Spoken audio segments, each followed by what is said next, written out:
8-9 दृढ़ता और वाबी साबी। चिंता और तनाव का स्वास्थ्य पर परिणाम न होने देते हुए चुनौतियों का सामना कैसे करें। दृढ़ता यानी क्या? इकिगाई स्पष्ट होने वाले लोगों में एक चीज समान रूप से पाई जाती है, वे अपनी इकिगाई को हासिल करने के लिए किसी भी हद तक जा सकते हैं। परिस्थितियां पूरी तरह उनके खिलाफ हो तो भी और उन्हें समस्याओं का सामना करना पड़े तो भी वे अपनी इकिगाई को नहीं छोड़ते। मनोचिकित्सकों के बीच में दृढ़ता के बारे में जो बातें मानी जाती हैं उन्हें हम अभी समझने वाले हैं। दृढ़ता का अर्थ है सिर्फ किसी काम के पीछे लगना। अभी हम यही समझने का प्रयास करेंगे कि दृढ़ता का वास्तविक अर्थ क्या होता है। यह दुनिया की तरफ हम देखने का हमारा वह नजरिया है जिसमें तुरंत क्या करने की आवश्यकता है। इससे भी ज्यादा ध्यान इस पर दिया जाता है कि क्या करना जरूरी है। साथ ही इंसान नकारात्मक भावनाओं में बहता नहीं है। हम जानने वाले हैं कि दृढ़ता से आगे जाकर कठोरता कैसे निर्मित करनी चाहिए। आज नहीं तो कल हम सभी को कठिन परिस्थितियों का सामना करना ही पड़ता है। उनका कैसे सामना करते हैं इस पर कई सारे बातें निर्भर करती हैं। कठिन घटनाओं का सामना करने में हमारे शरीर, मन और भावनाओं को मिला हुआ दृढ़ता का परीक्षण ही काम में आता है। नाना कारोबी या ओकी 7 बार गिरे 8 बार उठे। जापानी कहावत समस्याओं का सामना करने की हमारी क्षमता मतलब हमारी दृढ़ता। हम जितनी ज्यादा दृढ़ता के साथ समस्याओं का सामना करेंगे उतनी ही जल्दी उनसे बाहर आएंगे और अर्थपूर्ण जीवन भी जिएंगे।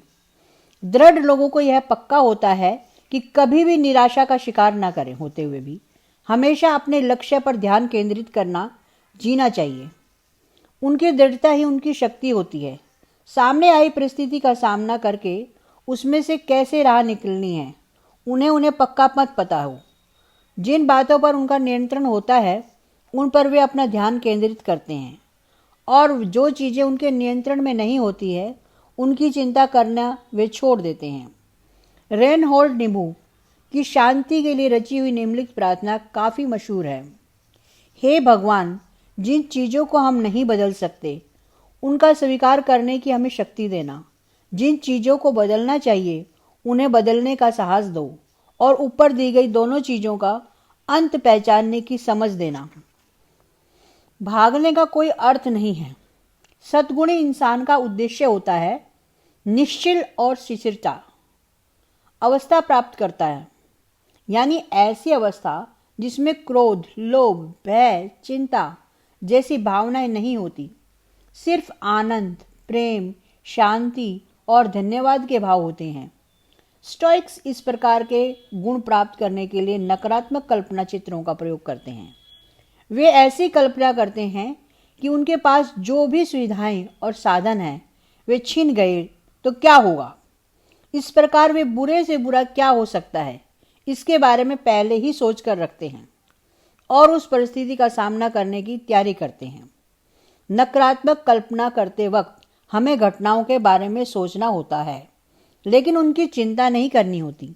सेनको नाम के एक अमीर इंसान रोम में रहते थे। उनके पास सभी सुख सुविधाएं थी और वह स्टॉक के अभ्यासक थे। रोज रात को सोने से पहले वह इस कल्पना का प्रयोग करते थे कि बुरे से बुरा क्या हो सकता है। वह सिर्फ कल्पना ही नहीं करते थे बल्कि उसका प्रयोग भी करते थे। वह 1 हफ्ता बिना नौकरों के रहने का अभ्यास करते थे। साथ ही वह हमेशा के शाही खाने को पेय के बिना रहने का अभ्यास करते थे। इसकी वजह से बुरा क्या होगा इस सवाल का जवाब उनके पास तैयार रहता था और उसके प्रति उनकी चिंता हमेशा के लिए नष्ट होती थी। उच्च भावनाओं के लिए ध्यान। जैसे हमने शांति के लिए प्रार्थना में देखा, उस प्रकार से नकारात्मक परिस्थितियों की कल्पना करने के साथ साथ वे एक चीज की बड़ी निरंतरता से करते हैं। जिस चीज पर हमारा नियंत्रण नहीं होता उस चीज को भी वे समझते हैं। जो चीजें हमारे नियंत्रण में नहीं आती उनके बारे में चिंता करने का कोई भी फायदा नहीं है। हमें यह पता होना चाहिए कि हम कौन सी चीजें बदल सकते हैं और कौन सी नहीं। इस जानकारी की वजह से हमें नकारात्मक भावनाओं को रोकने में मदद मिलती है। इपिटेक्स कहते हैं कि आपके साथ क्या घटना होती है यह महत्वपूर्ण नहीं है। महत्वपूर्ण यह है कि आप उस घटना पर क्या प्रतिक्रिया देते हैं। जैन बुद्धिज्म मानता है कि इच्छाओं और आकांक्षाओं को सजगता से देखना और उनसे मुक्त होना जरूरी है। अपने मन को विचारों से मुक्त करना नहीं, बल्कि विचारों को साक्षी भाव से देखना और उनके साथ बहते हुए नहीं जाना ध्यान पर असली मकसद है। इस प्रकार का अभ्यास करने की वजह से हम अपने मन को क्रोध, निराशा और द्वेष के भाव में बहने जाने की बचा सकते हैं। बुद्धिज्म के भावनाओं को मिटाने के लिए एक मंत्र का इस्तेमाल किया जाता है, ओम मणि पदोहुम। इसमें ओम अहंकार को नष्ट करने वाला है, द्वेष को नष्ट करने वाला मैं, नी यानी संयम, जिसकी मदद से इच्छाओं पर जीत हासिल की जा सकती है, पद यानी द्वैत के परे, में यानी लोभ का नाश, और हुम यानी दूसरों के प्रति जो नकारात्मक विचार है उन्हें नष्ट करना। आज और अभी अस्थिरता को मात दृढ़ता लाने के लिए और एक उपाय है, यह तय करना कि कौन से काल में जीना है। बुद्धिज्म और स्टोइसिज्म दोनों में यही सीख दी जाती है कि वर्तमान ही एकमात्र ऐसा काल है जिस पर हमारा नियंत्रण है। भूतकाल और भविष्य काल की चिंता करने से अच्छा है कि हम वर्तमान में जिएं और अभी हमारे सामने क्या है उस पर विचार करें। बौद्ध संत थिच हैट हन कहते हैं कि एक ही पल जिसे आप सही मायने में जी सकते हैं और वह है वर्तमान का पल। वर्तमान में जीने के साथ साथ स्टोइक्स अपने आजू बाजू की अस्तित्व चीजों को प्रति से सजग रहते हैं। मार्क्स ऑरलिंस रोम के राजा थे। उन्होंने कहा था कि हम जिन चीजों को प्रेम करते हैं वे पेड़ के पत्तों की तरह होती हैं, हवा के एक झोंके से भी गिर जाती हैं। उन्होंने यह भी कहा था कि हमारे आजू बाजू में जो घटनाएं घटती हैं वे हादसों की वजह से नहीं घटती, वह तो इस विश्व के काम करने का तरीका होता है। हमें एक बात में ध्यान रखनी चाहिए कि जो लोग हमारे आजू बाजू है और जो चीज़ें हमारे पास हैं वे सभी कभी ना कभी नष्ट होने वाली हैं। अगर हम इस बात को ध्यान में रखें तो हम उनके पीछे बहते हुए नहीं जाएंगे। इससे हमें वर्तमान में जीने की और इस पल को मौजूद है इसका भरपूर आनंद लेने की प्रेरणा मिलती है। सेन को बताते हैं कि इस विश्व की हर चीज नश्वर है, क्षणभंगुर है, अस्थिर है और सदा बदलने वाला। यह जग बौद्ध शिक्षा का केंद्र बिंदु है। इस बात को सदा याद रखने से इसको खो जाने या दूर जाने की वजह से दुख नहीं होता है। वाबी साबी और इचिगो इचड़ी, अक्षण भंगुर और सदा बदलने वाली इस कुदरत से सुंदरता खोजने की कला वाबी साबी जापानी संकल्प है, जो हमें बताती है कि परिपूर्णता से सुंदरता खोजने की बजाय अपूर्णता से सुंदरता की खोजना ही असली कला है। इसलिए जापान के लोग ऐसी कहावतें हमेशा टूटे हुए कप पर या अपूर्ण वस्तुओं पर लिख कर रखते हैं। अपूर्ण, अक्षीण और सदोष वस्तुएं असल में सुंदर होती हैं, क्योंकि कुदरत भी ऐसी ही है।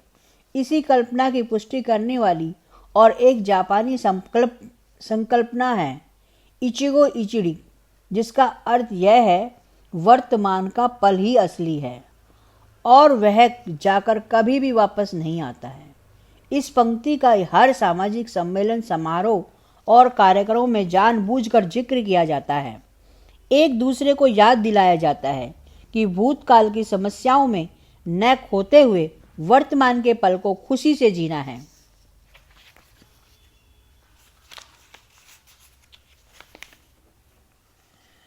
चाय के लिए इकट्ठा होने पर जैन मेडिटेशन और जापान में होने वाले मार्शल आर्ट, इन तीनों ठिकानों पर वर्तमान में जीने पर जोर दिया जाता है।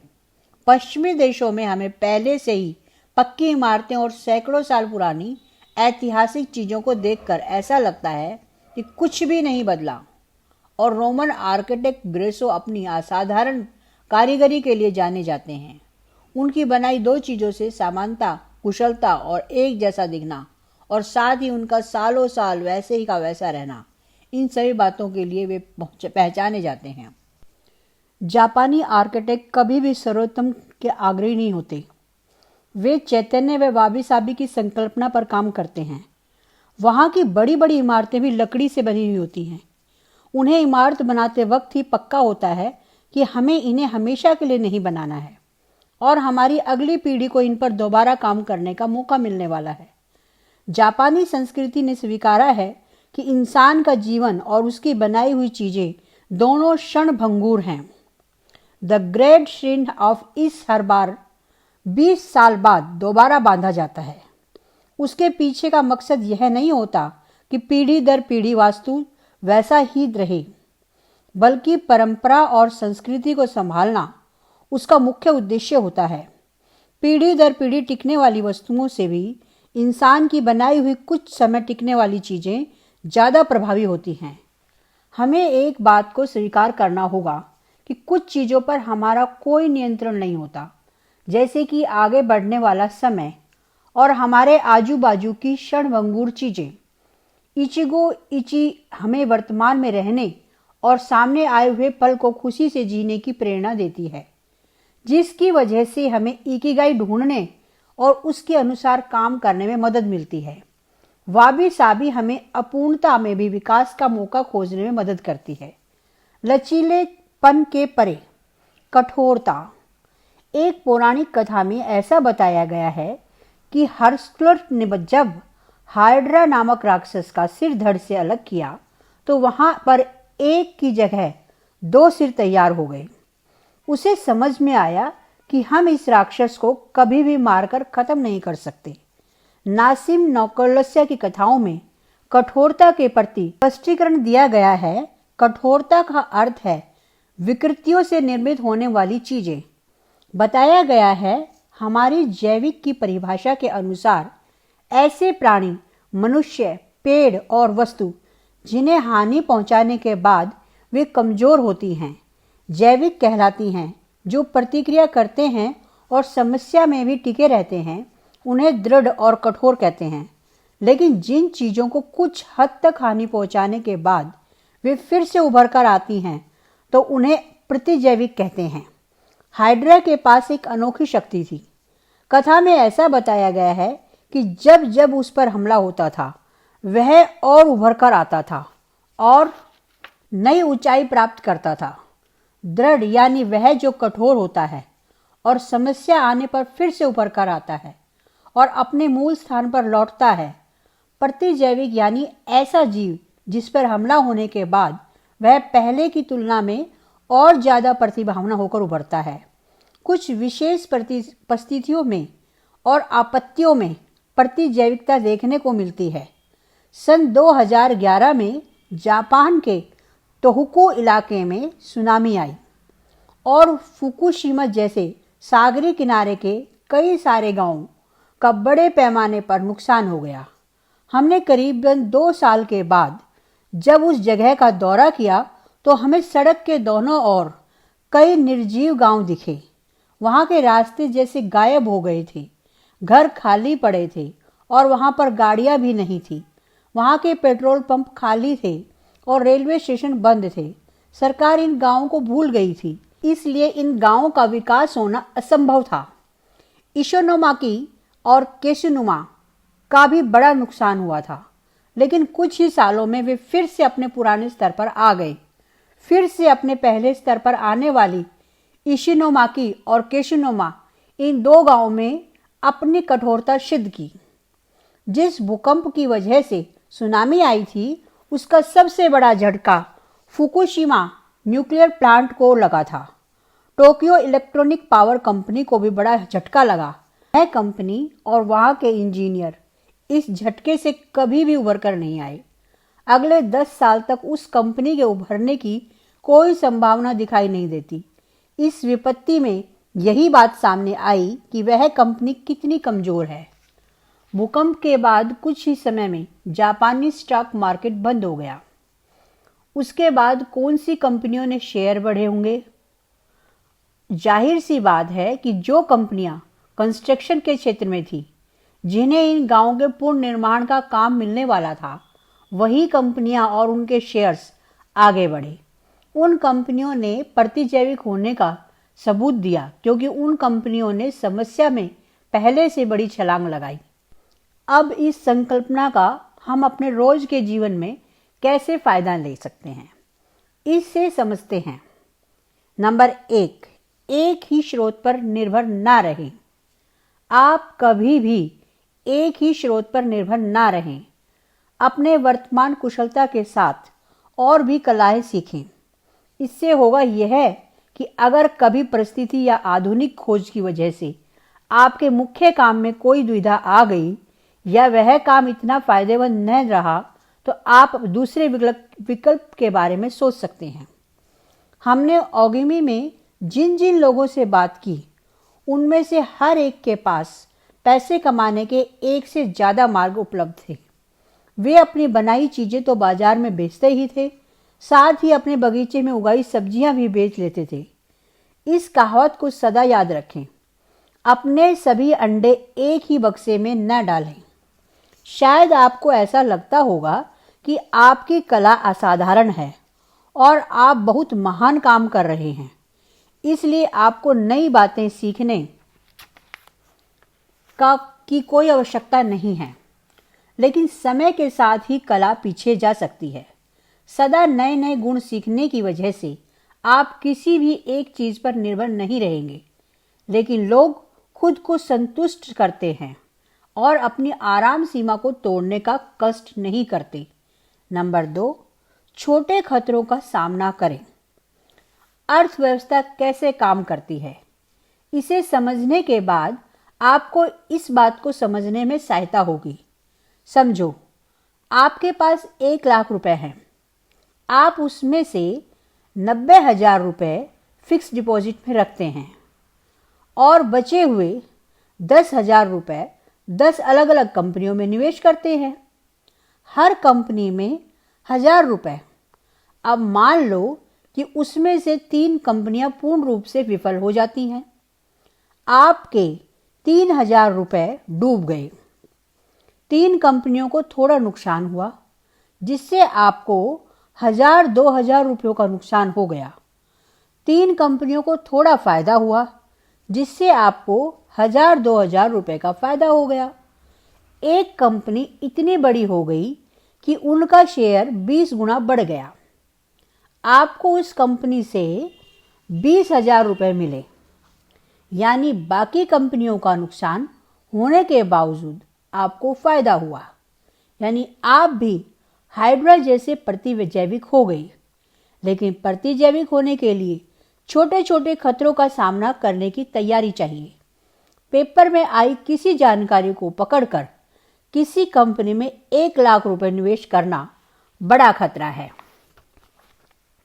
नंबर 3, कमजोर बनाने वाली चीजों से दूर रहें। हमें इसके लिए नकारात्मक विचारों की मदद लेनी चाहिए।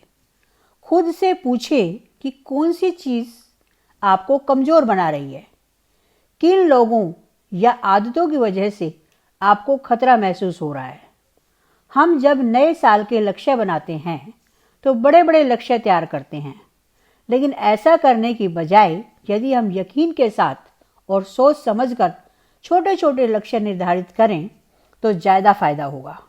ये छोटे छोटे लक्ष्य ऐसे हो सकते हैं: 2 भोजनों के बीच में नाश्ता नहीं करूँगा, हफ्ते में 1 बार ही मीठा खाऊंगा, छोटी छोटी किस्तों में अपना सभी कर्जा लौटा दूंगा, गलत लोगों के साथ समय बिताना बंद करूंगा, सिर्फ जरूरत के लिए काम करने की बजाय पसंद का काम करूंगा, दिन भर में 20 मिनट से ज़्यादा समय फेसबुक पर नहीं बिताऊंगा। जीवन में दृढ़ता लाने के लिए डर को हराना जरूरी है। हमें किसी भी समस्या को मौका समझकर उसकी ओर देखना चाहिए। अगर हमने इस प्रतिजैविकता के नज़रिए को विकसित किया तो हम किसी भी समस्या का सामना कर सकते हैं और अपना इकिगाई जरूर पूरा कर सकते हैं। वाबी साबी कहता है कि जीवन सदोष है, यानी गलतियों के साथ ही होता है और तेज गति से आगे जाने वाला समय हमें यही बताता है कि यह जीवन क्षणभंगुर है। लेकिन अगर हमें हमारा इकिगाई स्पष्ट है तो इस वर्तमान पल में भी अनंत संभावनाएं हैं।